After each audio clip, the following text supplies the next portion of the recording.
Oo, ikaw, mag-like, comment, and share ka lang sa video ko. At pipili ako ng 3 winners at magpadala ako ng G Caucus, G Cuscus Cash. Ito, gusto mo o i-share mo ang aking post. Uy, naniwala ka pa niyan? Hindi totoo yan. Huwag ka nang magpa-scam. Huwag ka nang magpabudol.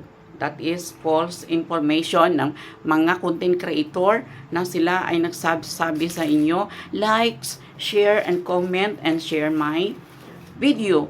At ikaw ay mabigyan ko ng maraming G-Cuscus, maraming stars, o mga material na mga tulad ng bigas, groceries, o ano pa man.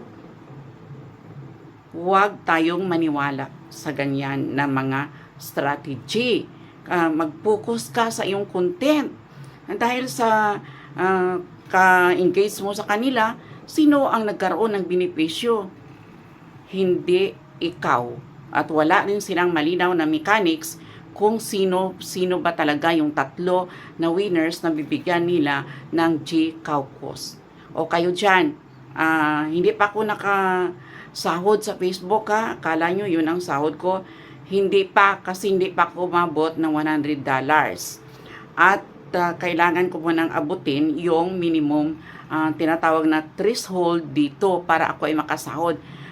Yung nakita nyo kanina ay yan ay mga padala ng mga dati kong mga estudyante na naging successful na sila sa abroad.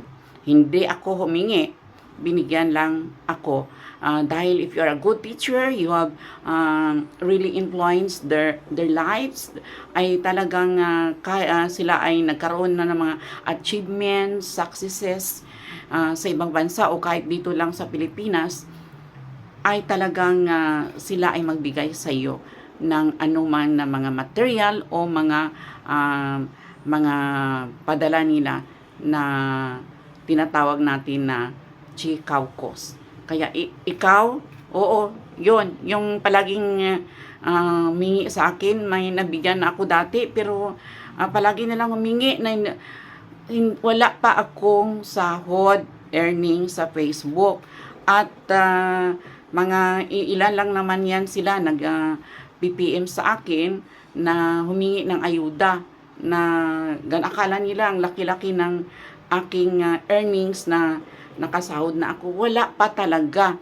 At kung tingnan mo naman, hindi naman sila araw-araw nagkaroon ng engagement. May isa pa nga dyan, humingi. Ngunit ni isang notification na nag-like, nag-comment ng share ko, ay wala akong nakita. Tapos kung tayo ay maging successful na, ay yun, kilalanin na nila tayo. Ngunit noong wala pa tayong makikita na achievements, ay yung iba ay pinagtawanan pa lang tayo na salita ng salita sa harap ng camera na wala namang kausap o kung ano-ano ang sinasabi nila sa atin, pinagtawanan, ikinanghiya tayo. Kaya ikaw, huwag ka nang magpa-scam, huwag ka nang magpabudol sa mga ganyan na mga strategy ng ibang content creators. Wala kang benefits na makuha dyan at maaring ikaw ay magkaroon pa ng R at B. Ang nagkaroon ng benepisyo, yon ang nagsasabi na like, comment, shares at nagkaroon na siya ng viral video, ng trending video dahil siya ay namimigay ng G Caucus o G Cuscus o anumang mga material na mga bagay. Huwag ka nang magpa-scam. Tama na. Sobra na. Itigil na yan.